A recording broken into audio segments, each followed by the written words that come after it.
ज्या ऐतिहासिक क्षणाची आपण वाट पाहत आहोत, मी त्या दोन्ही नेत्यांना विनंती करतो, त्यांनी ह्या मंचावर यावं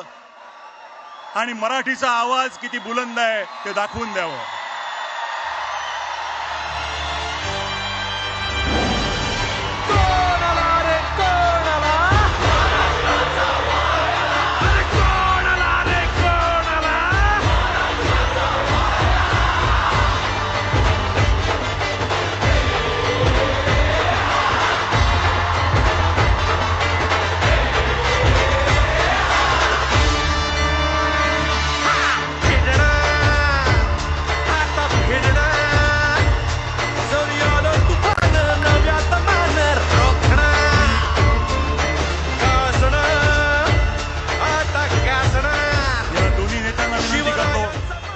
त्यांनी